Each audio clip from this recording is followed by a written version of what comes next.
I can hold that. Is that okay? Yep. Go.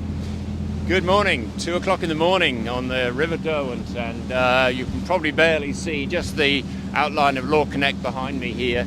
We've been powering up the river. There's a really solid 15, 16 knot nor'wester, and she's pretty much running the line right the way up the river. It's a sort of ideal position for her. In the background we can see the loom of Hobart.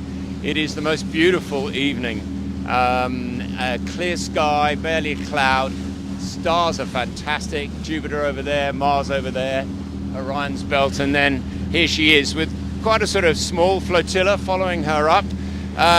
She looks like she's got, it's a bit difficult to tell, looks like she may have a staysail up as well, and reasonably generous J, I think maybe even a J2 or something like that, it's hard to tell. Full main, and all the crew stacked on the port side, so she's on port tack. And I'd say she's probably doing about 12 plus knots, 12, 15 knots, maybe, no, 12 knots probably to be generous. Puffs coming and going a little bit. She's had a pretty good, reasonably easy straight line cross on Storm Bay as well. And she's now well clear of Celestial and Wild Thing, so unless something very strange happens now, she's going to, she looks like she's ready to take line on us. It's been an interesting battle for her, losing Comanche fairly early in the race. They were powered through that first night. They looked to have been in very good shape at the other side of that. They set up nicely for the westerly stream when that came through. And then the biggest challenge today really has been that sort of bulging trough of low winds just sitting off probably sort of Shilton, maybe Bicheno maybe, and she literally went from sort of a steady 16, 17 knots right the way down to about 6, I think, at one point. Winds coming from various directions, and she ended up tacking coming south. She pretty quickly, by the time she was down near Maria, that breeze had filled in Maria Islands, and she's really been in probably, I would say, a good 16 plus knots pretty much most of the way down now for the last sort of 4 or 5 hours. Driver Tony Mutter, hopefully we'll talk to him at the end, and Chris Lewis, who you saw in an earlier interview, is the navigator, and then Chris Nicholson calling tactics with them as well, so that's a pretty powerful team. Ty Oxley, the boat captain, really looking after everything. And one of the things about LawConnect is that they've got an amazing selection of drivers, and probably on that first night I imagine that really made a big difference, because it would have been very, very hard yards going downhill that fast, and probably in biggish seas. We haven't seen that yet. You can sort of hopefully see some flashing lights of the police boat just keeping guard. She's just got a nice excuse me, nice little puff came through there. She's on a really good heel, and she's pretty much pointing straight up the river. She'll have to just bend a little to the left around the John Garrow Shoal past Sandy Bay, excuse me, and the water's pretty flat. I think because it's coming out of the northwest, it's coming straight down the river, and it's not too heavy. She's just sitting up a little bit now as we come parallel with her. And yeah, quite a good sort of, 10, 12 boats behind her. She will come in at this hour of the night, otherwise there'd be an awful lot more probably.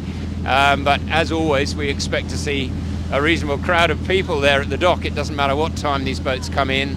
The Tasmanians are fantastic, the Hobartians, they love this race, and they'll come out at any hour to see the line honours finish. What else can we tell you? Celestial's doing really well back up the line, and she's been ahead of Wild Thing 100 for the last while. I haven't had a recent look, but I think she's probably now past Cape Raoul and heading in through Storm Bay, with Wild Thing a fair bit behind, and then a bit of a gap behind them. I think No Limit is actually the next of them that comes behind, with the other TP Smuggler, and of course Caro. Caro currently holding her division win in Division 1 at the moment, that lead. For the rest of the fleet, it's an interesting mixture of things going on. Probably the most notable thing is that Rupert Henry's Mistral is currently running 17th online. So that's sort of out of, 81 yachts there. A little 40-footer is already 17th. So needless to say, she's leading her division in the two-handers. But you'd have to think she's squaring up nicely. For this, little Hutzbar was going brilliantly as well. And then a number of the two-handers a little further down. Sorry to see a couple of those go out today. Wendy and Meg on Gizmo gone, unfortunately, with Meg getting seasick. We were talking to her about that. She said, as a professional sailor, she gets used to that, but obviously that's really got really bad. And there's simply in a two-hander, you can't be trying to sail that thing with one person. And if anybody's had seasickness before, and I mean serious seasickness, it's completely debilitating if you really get it badly. It's also potentially dangerous as well because you dehydrate. So back to LawConnect with her very distinctive sail. She was coming up the river this time last year. Coming up the river this time last year, if you remember, behind Comanche, and that was pretty extraordinary to be able to call that finish in virtually no breeze at all. This is a very different thing here, and she's making very, very good pace up the river, and we'll be to the finish line in very little time now. We're beginning to see the tankers that just sit off the harbour. I think in the background, you can just begin. Yeah, you can see the loom of Hobart as we just round the corner here, probably not far off Sandy Bay. One of the things about living in a city is you get here and you look up at these stars. What a lovely way to see the boat finish, not only in breeze but with a completely clear night, which would have helped them a fair bit as well. This has been a pretty amazing campaign. I think they were saying, Ty Oxley was saying, that they've only had one change of crew on this boat this year from the ones that they've been running with for the last few years. And his point in an interview we did with him, you may have seen, was that consistency, it really pays because everybody knows each other's jobs. They know the boat from back to front. They also know all of the tweaks and so on that have been made to the boat, and there have been various refinements, nothing too dramatic. A lot of the sort of more significant stuff was done some years ago. Probably the biggest one of note is that claim that she has the longest bowsprit in the Southern Hemisphere. Not quite sure who's going to challenge her on that one, but it's 3 meters long. One of the things that's able to do is it's greatly extend the sails they can run out the front. So in those downwind running conditions, extending the bowsprit means that she's got a little more distance between each of the sets of sails. So she triple heads, that gets a maximum sail area without getting into the sort of penalties you pay for having spinnakers, which obviously is that's to do with the depth of the sail itself. So they just go for area. So you'll see that they'll run a staysail. Very often they'll run a storm jib as their staysail, so that's the inner one. Then the outer staysail, and then a big J or a code 0 out the front, and that gets them a lot of power. This boat's had a pretty long history, originally called Boat Speed, and ended up in Australia running several Hobarts and winning the Hobart, of course. This is going to be quite a victory for them, particularly 2 in a row. It's interesting, in the comms on one of our posts, Chris Sheehan from Warrior One was commenting on Chris Lewis, who's the navigator, and saying, go Chris, go LawConnect. And he said, but can you just give yourself a bit more of a gap this time? 51 seconds isn't too much. Well, she's got that and the rest to play. It'll be a few hours, an hour or so before I think Celestial will be in, and then Wild Thing 100 behind her, and then really quite a long gap then back to the next bunch, probably coming in sort of 9-10 o'clock tomorrow morning maybe. So we hopefully get a little bit of rest along the way. It's quite cool, but it's not so cold really, all things considered, and it was a bright, reasonably sunny day today. That wind's been sort of running from the northwest for quite a bit of the day today. Really interesting to watch the sort of pattern around Tasmania. So what's been happening is, with that low pressure that's coming in from the west, it's sort of pushing around the top and the bottom of Tasmania, and then those winds then bend round. So around the top it's coming from the northwest, and then round the bottom it's coming from the southwest. So you're getting different winds, and there was actually quite a transition period, I think, for these guys, obviously, when they went through that lighter breeze, and then they suddenly came into the southwesterlies. She's now sort of sitting upright. We can see the bridge in the background now, so we're not far off from town.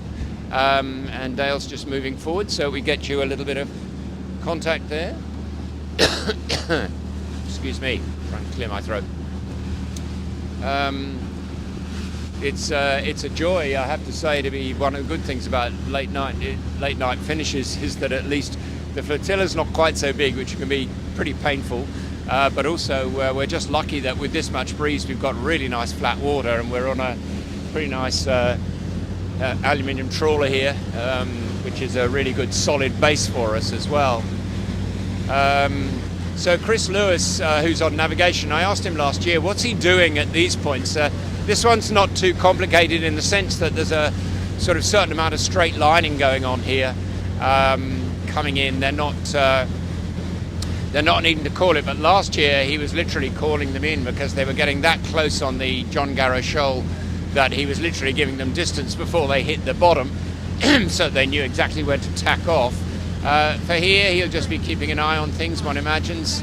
I think, I'm not quite clear whether they'll have to do a tack to get to the finish line. It's probable, I think, looking at the line she's taking, because she's a little bit east of a straight run into the finish line, but we'll see shortly enough. And she's looking really, really happy with that setup. She's heeled nicely. The gusts are not too heavy, so they're not really kicking her up. She's right on that heel, and that, of course, is the helping just basically reduce her displacement. So she's really gets the maximum speed when she's heeled, maybe 15 degrees, maybe or more. She's reducing the wetted surface, and that's key to the speed in this. She's not really needing to worry too much about anybody else behind her, I don't think, at this point. Yep, going well.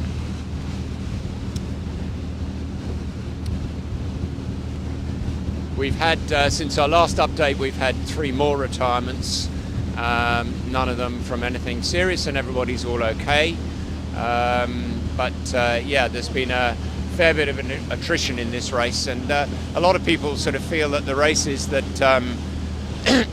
perhaps do the most damage are those with the southerlies, and of course that's true, but in hard running conditions like a lot of this has been, the damage may be a little bit different. There's also just needing to be really careful about your crew along the way. Right, she's got a really good heel on her now. She's probably sort of heeled a good 20-25 degrees there, and again running in really nice flat water. This is almost optimal for her. Full main, and I'd say it's probably a J2. I still can't see in the light what sort of size it is. And now she's just beginning to get into the lighter stuff. So typically, I mean, it's great for her that she's got breeze all the way up the Derwent. Of course, you'll all know about the Derwent River shutdown, which has killed so many race prospects for people who look like they're going to win. In this particular set of conditions, the breeze is held, and it's held all the way up the river. So when we left to come down and actually watch her in, there was really still a good 10 knots up the top here. We need to just make sure we're not in somebody else's television's backdrop here and get out of their way, and I might just move so I'm not actually talking into their microphone as well. Okay, so the lights have gone off her a little bit now, but she's oh, there we go, someone's lighting up the sail, so you should be able to see that. Yep, you can just sort of feel the pressure just dropping a little bit now as we get up here. So just opposite Sandy Bay now. She's probably sort of sitting in the middle of the river, I would say. Oh, look, there's a drone. That's interesting, a drone at night. Flying out now to catch up with her. Yep, a good little flotilla coming up behind her. And I'd say we're still doing, well over 12 knots at the moment here, maybe a little bit more. She couldn't have asked for a better run in up the river here. Bunch of photographers and others with us here, all sort of enjoying the moment. Anyone with a camera, it's an absolute nightmare getting all your ISOs right so that you get anything remotely approximating a good picture, because there's just no light on her. It'll get more light as we get close to the town, all that sort of ambient light from the town. It'll be a little easier to see her. But in the meantime, one of the flotilla behind, I think with media on, has got a light which she'll put on her. There we go, you can just see the light shining on her. One of the difficulties for this sort of stuff is the one thing she can't have is any lights facing in the other direction. So in this dark, and particularly where you're trying to pick your way up a river, you've got to be you've got to have as much dark as you can get to just be able to see things ahead of you and the lights clearly. Any lights in your own eyes and you start losing night vision. I think they say, I get them right, they're saying it takes nearly 20 minutes from somebody shining a light at you to get your full night vision back, and that's sort of crucial. So that's one of the reasons why you'll see on board the boat itself, they'll very often have red lights, certainly down below, usually red lights, and even the crew, when they've got the headlights which they put on, just wear around their heads. They've got various options on light. They can go full white if they need to, but they often have red, and they can have them at different strengths. So we're now sort of cutting across to her. She's definitely going to have to tack, I think, to get in here now. And I would say we're probably maybe 2 miles from the finish, I would think, at about a guess. It's a little difficult to judge at this time of the night. Oh, there's the drone sitting above us, shining lights on us. And again, yeah, just a sort of nice, steady nor'wester. Interesting to see what's going to be happening from here for the rest of them. One of the things that was notable, we mentioned that little bubble that slowed these guys down and is slowing down, or has slowed down Celestial.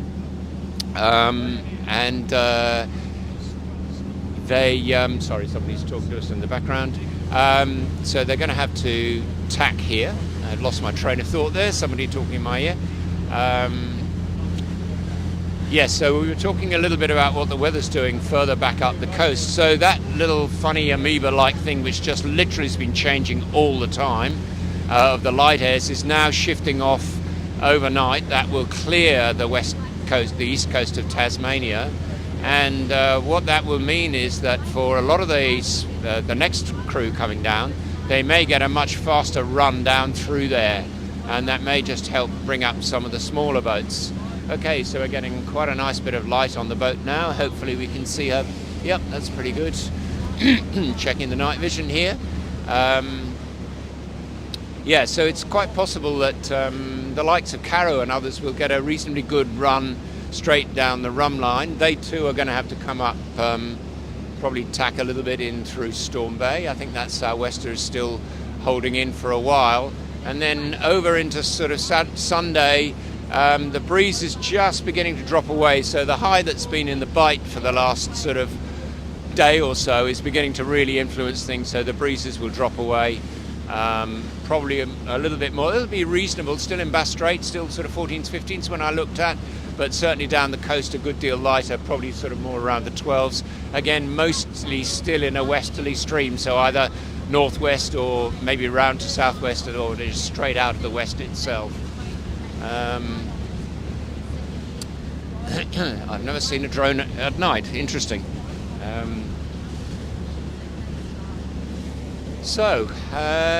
She's still moving nicely. The drone just sitting on her stern. It'll be fun to see that night vision later.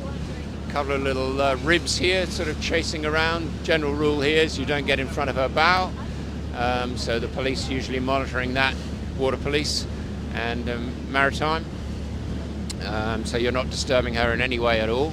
Again, nice little breeze. It's amazing how much breeze we're holding up into the top of the river here. So she's sort of roughly opposite now the casino, I think I'm right in saying.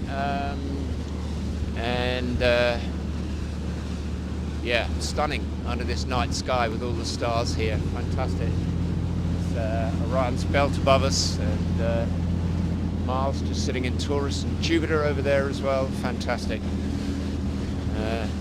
There's a man who lives in a city, it's wonderful to see them looking so clear sitting above her here. Another nice little breeze now. She's just heeling to that one. Looking good. It must be pretty satisfying for these guys. One of the things we'll talk to them about is that first night, because you'll hear that euphemism,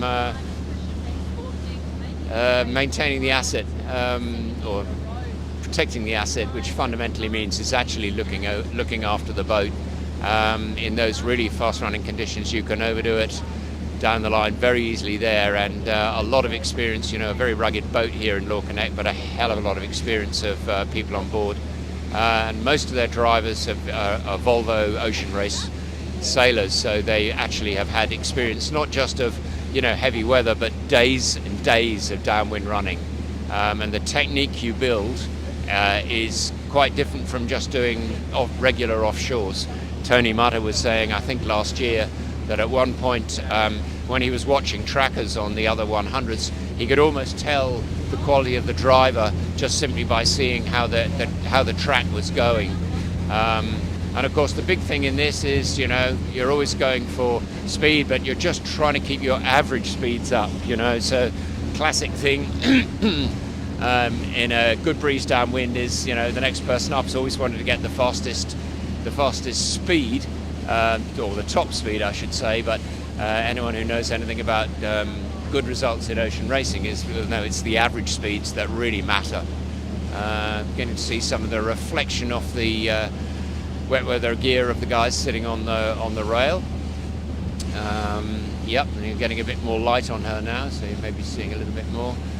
We're not really too close to her, so apologies for that, but that's about as best we can do from here. We're a very big boat, produce a fair bit of wake, but we're probably only about less than 100 meters off her, which is good enough, I think, in the circumstances.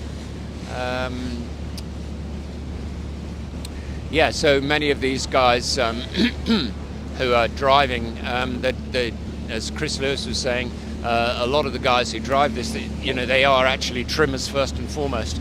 But the key in the driving, especially in the heavy weather, is the work that goes on between the trimmers and the driver, and that communication, and that sort of becomes almost semi-intuitive after years of doing that stuff. And so the trimmers themselves are practiced drivers, and you're needing for a race that's going to last a couple of days, and especially in heavy duty conditions, you're going to need sort of 6 or 7 drivers, and rotating them pretty regularly as well, because it's pretty exhausting on these boats. And interesting to talk to Ian Murray too about Comanche, and saying that in the really heavy duty winds, when you've got her fully arced up and you're going downwind and down waves, he says you've got to be really careful that you're holding your best true wind angles, because the problem in the end is going to be that you actually lose the feel on the helm, and once you lose that, then the boat itself can start spinning out. So for most average club sailors, even offshore sailors, sailing one of these things and driving one of these things is quite a challenge. We seem to be heading off.